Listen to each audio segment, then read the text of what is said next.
Hey everyone, welcome back to the channel. Today we're diving into something deeply personal that touches all of our lives at some point: betrayal. Before we get started, I want you to know that what I'm about to share isn't just another video. This comes from years of personal experience, countless conversations with people who've been hurt, and ancient wisdom that has stood the test of time. So stick with me. I promise that by the end of this video, you'll have a completely new perspective on forgiveness, betrayal, and how to protect your peace of mind. We often hear that forgiveness is the path to freedom. Forgive and forget, they say. But what if I told you that the ancient Stoics, those philosophical giants who shaped Western thought, had a more nuanced view? What if certain betrayals shouldn't be casually forgiven, because doing so only invites more harm into your life? The great Stoic philosopher Epictetus once said, "Make the best use of what is in your power and take the rest as it happens." This means we must be discerning about who we allow to remain in our lives after they've shown us who they truly are. Let me be clear, this isn't about holding grudges or living with bitterness. The Stoics would be the first to tell you that negative emotions only harm the person experiencing them. Rather, this is about wisdom, about recognizing patterns of behavior that signal danger and having the strength to protect yourself from future harm. So let's explore 5 betrayals that deserve your careful consideration before granting forgiveness. And the betrayals that, if you keep forgiving, might just destroy your peace of mind and self-respect in the process. The calculated betrayal. The first type of betrayal we need to discuss is what I call the calculated betrayal. This isn't a mistake or a moment of weakness. This is premeditated harm. Imagine someone in your life, perhaps a business partner, a friend, or even a family member, who spends weeks or months plotting against you. They smile to your face, while systematically undermining you behind your back. They calculate the perfect moment to strike, when you're most vulnerable, or when they can gain the most from your downfall.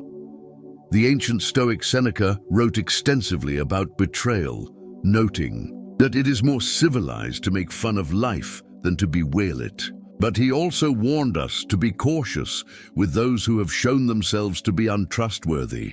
In his letters, he advised, associate with people who are likely to improve you. Welcome those whom you are capable of improving. The process is a mutual one. Men learn as they teach. What Seneca understood is that relationships should be mutually beneficial. When someone has calculated your downfall, they've made a conscious choice to value their gain over your well-being. This isn't a mistake. It's a revelation of character. Now, does this mean you should harbor hatred toward this person? Absolutely not. The Stoics would be the first to tell you that hatred only poisons the vessel that contains it. Marcus Aurelius reminded us, the best revenge is to be unlike him who performed the injury. Instead, this means recognizing the truth that has been revealed to you through their actions. A calculated betrayal shows you someone's true values. It demonstrates that they see you as a means to an end, rather than a person deserving of respect and dignity. Forgiving this type of betrayal without seeing genuine transformation isn't virtuous. It's naive. It ignores the clear message the universe has sent you about this person's character. The wise response isn't hatred, but a calm, rational decision to create distance between yourself and the person who has proven themselves untrustworthy. As you move forward, remember Epictetus's wisdom. Don't explain your philosophy, embody it. Let your actions, including who you choose to keep in your life, reflect your commitment to living with dignity and self-respect. The trust shatterer. The second betrayal we need to address is what I call the trust shatterer. This is the person who violates your innermost circle of trust, often in the form of infidelity in romantic relationships, but it applies to any profound breach of trust in close relationships. Trust is not merely a feeling, it's the foundation upon which all meaningful human connections are built. When someone you've allowed into your innermost circle deliberately violates that trust, they're not just making a mistake. They're making a statement about how much they value your relationship. The Stoic philosopher Zeno of Citium taught that virtue is the only true good and that external things, including the opinions and actions of others, should not disturb our inner peace. But he also emphasized the importance of living according to nature, which includes recognizing harm when it comes our way and responding appropriately. When someone shatters your trust, especially repeatedly, the Stoic response isn't to pretend it didn't happen or to quickly forgive without evidence of change. Instead, it's to see reality clearly and respond with wisdom. Consider this story from ancient Rome. Cato the Younger, a famous Stoic statesman, discovered his wife's infidelity. Instead of flying into a rage or pretending it didn't matter, he calmly divorced her and moved forward with his life. He didn't spend years in bitterness, but he also didn't ignore the breach of trust that had occurred. Marcus Aurelius offers us this guidance. If someone is able to show me that what I think or do is not right, I will happily change, for I seek the truth, by which no one was ever truly harmed. It is the person who continues in his self-deception and ignorance who is harmed. This quote reminds us that seeing the truth about those who have betrayed our trust isn't harmful, it's enlightening. The harm comes from denying what we've learned about them through their actions. Now, does this mean that relationships can never heal after trust is broken? Of course not. People can and do change, but true change is demonstrated through consistent actions over time, not through tearful promises in the immediate aftermath of discovery. If you've experienced this kind of betrayal, give yourself permission to hold forgiveness in reserve until you've seen genuine transformation.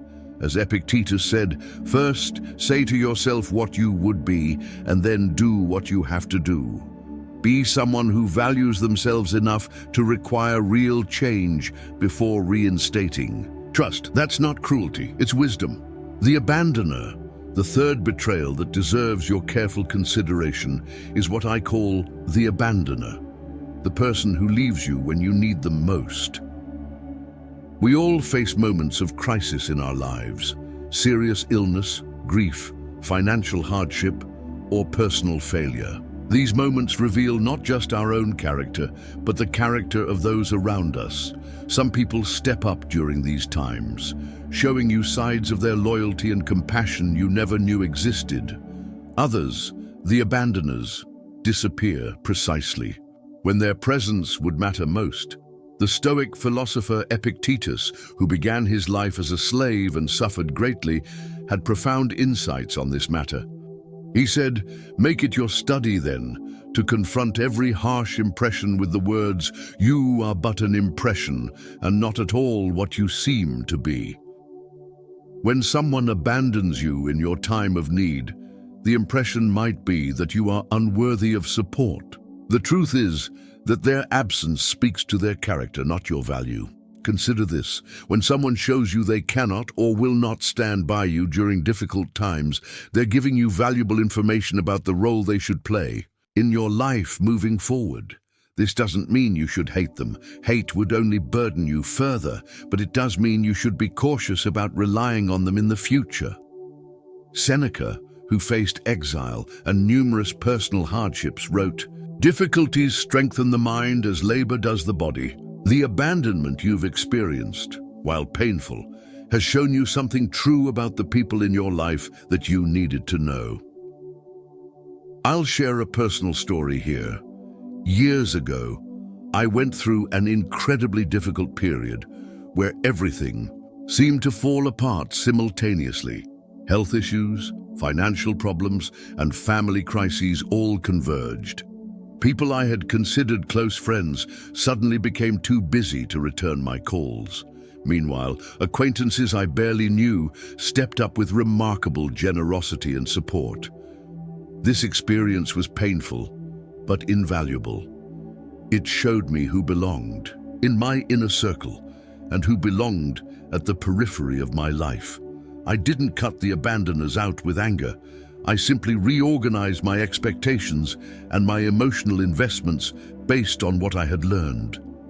Marcus Aurelius reminds us, the art of living is more like wrestling than dancing, insofar as it stands ready against the accidental and the unforeseen, and is not thrown by it. When someone abandons you, don't be thrown by it. See it as clarifying information that helps you build a more reliable support system. Is forgiveness appropriate here? Perhaps in the sense that holding on to anger only hurts you, but forgiveness doesn't need to mean restoration of the same level of trust. As the Stoics would advise, accept what has happened, learn from it, and adjust your path accordingly. The reputation destroyer. The fourth betrayal we must address is the reputation destroyer. The person who willfully damages your name, your work, or your standing in your community.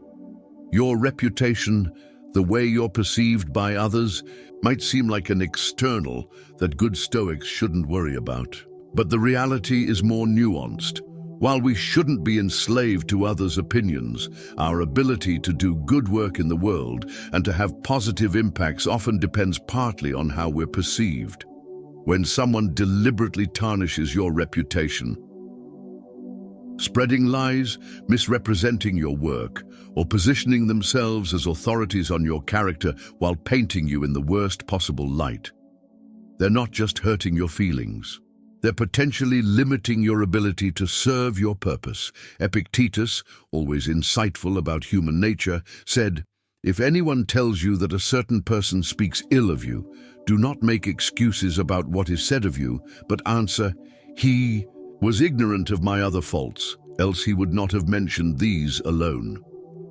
This quote reflects the Stoic ideal of rising above petty attacks. However, the Stoics also believed in justice and in protecting one's ability to do good in the world. They would not advise passively allowing false narratives to destroy your capacity to contribute. Marcus Aurelius, who faced plenty of political enemies as Emperor of Rome, wrote, "The best revenge is not to be like your enemy." This doesn't mean allowing someone to freely damage your reputation. It means responding with integrity rather than descending to their level. When someone becomes a reputation destroyer in your life, the Stoic approach isn't to obsess over every rumor or to engage in tit-for-tat attacks. Instead, it's to focus on living with such obvious integrity that false claims eventually become implausible. Address falsehoods clearly and factually. When necessary, recognize that those who know you best will seldom be swayed by rumors. Understand that how you respond to attacks reveals more about your character than the attacks themselves, should you forgive the reputation destroyer. The Stoics would likely advise that you work to free yourself from anger toward them, as anger only clouds judgment. But they would also advise prudence, recognizing that someone who has tried to destroy your reputation once may well do so again. Seneca wrote, "The greatest remedy for anger is delay." Before rushing to either condemn or forgive someone who has attacked your reputation, give yourself time to respond with wisdom rather than emotion. And remember that forgiveness doesn't obligate you to put yourself in position to be harmed again. The essence of Stoicism isn't passive acceptance of mistreatment. It's responding to challenges with virtue and wisdom. Sometimes the wisest response to a reputation destroyer is to create firm boundaries while focusing your energy on living well rather than on vengeance. The value violator. The final betrayal we need to discuss is perhaps the most insidious, what I call the value violator. This is the person who knows your deepest values and deliberately violates them, often while expecting you to compromise those values to maintain the relationship. Your core values aren't just preferences. They're the principles that define who you are and how you move through the world. They might include honesty, loyalty, respect for all people, protection of the vulnerable, or dedication to excellence. When someone who knows these values deliberately tramples them, they're not just disagreeing with you, they're disrespecting the essence of who you are. The Roman Stoic Musonius Rufus, teacher of Epictetus, emphasized that philosophy wasn't just theoretical knowledge, but practical wisdom about how to live. He taught that compromising our ethical principles for convenience or to please others was a profound mistake. You will earn the respect of all if you begin by earning the respect of yourself, he wrote. This means standing firm in your values, even when doing so is difficult or costs you relationships. Value violations come in many forms. A business partner who knows your commitment to honesty but pressures you to mislead customers. A friend who understands your dedication to treating all people with dignity but expects you to participate in cruelty toward others. A family member who recognizes your sobriety is sacred to you, but continually pressures you to drink. Partner who knows how deeply you value fidelity, but expects you to look the other way when they're unfaithful. The Stoics would tell us that while we cannot control others' actions, we absolutely can control our response to value violations.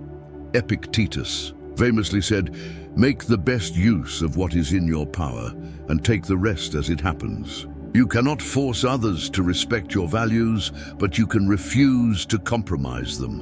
What would Marcus Aurelius advise about forgiving the value violator?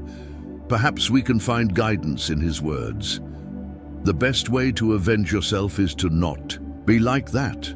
This suggests that while we need not harbor hatred, we also need not continue to expose ourselves to those who deliberately trample what we hold sacred. True forgiveness doesn't mean pretending a violation didn't occur. It means releasing yourself from the burden of resentment while also learning the lesson the experience has offered you. Sometimes, the most compassionate choice, both for yourself and for the other person, is to create distance that prevents further harm. I knew someone once who discovered their business partner had been embezzling funds intended for a charity they both deeply believed in. After the initial shock and anger, they didn't seek revenge or public humiliation for the partner, but they did dissolve the partnership and decline all future collaborations, despite tearful apologies. This wasn't cruelty, it was wisdom. They recognized a fundamental incompatibility in values that couldn't be bridged by mere words. As you consider the value violators in your own life, remember that holding firm to your principles isn't pettiness or an inability to forgive. It's an expression of self-respect and clarity about who you are. As we conclude this exploration of betrayals that deserve your careful consideration before granting forgiveness, I want to emphasize that this isn't about holding grudges. The Stoics would be the first to tell you that bitterness only poisons your own well-being. Marcus Aurelius reminds us, the best revenge is to be unlike him who performed the injury. This means that even as you create boundaries with those who have betrayed your trust, you do so not from hatred, but from wisdom. The 5 betrayals we've discussed, the calculated betrayal, the trust chatterer, the abandoner, the reputation destroyer, and the value violator, all reveal important information about the people in your life. When someone shows you through consistent actions that they're willing to harm you for their own benefit, believing them is not cynicism, it's wisdom. Epictetus taught that freedom is not procured by a full enjoyment of what is desired, but by controlling the desire. Applied to forgiveness, this means that true freedom doesn't come from forcing yourself to trust those who have proven untrustworthy, but from accepting the reality of who they've shown themselves to be. What would the Stoics advise for moving forward after betrayal? Perhaps something like this: acknowledge the pain without being defined by it, extract the lesson the experience has to teach, set boundaries based on wisdom rather than vengeance, focus your energy on those who have proven themselves worthy of trust. Continue to develop your own character, regardless of how others behave. Seneca wrote, "As long as you live, keep learning how to live." Each betrayal, painful as it may be, offers an opportunity to deepen your understanding of human nature and to refine your approach to relationships. The truly Stoic response to betrayal isn't immediate blanket forgiveness that ignores reality, nor is it endless resentment that burdens your heart. It's clear-eyed wisdom that acknowledges what has happened, learns from it, and charts a course forward that protects your tranquility and dignity. I hope this video has given you a new perspective on forgiveness and betrayal. Remember that protecting yourself from those who have demonstrated a willingness to harm you isn't a failure of forgiveness. It's an act of self-respect. And as the Stoics taught us, living with dignity and integrity is among the highest goals we can pursue. Thank you for staying with me throughout this video. If you found value in these insights, please consider subscribing and sharing with someone who might benefit from this perspective. Until next time, remember the words of Epictetus. Make the best use of what is in your power and take the rest as it happens.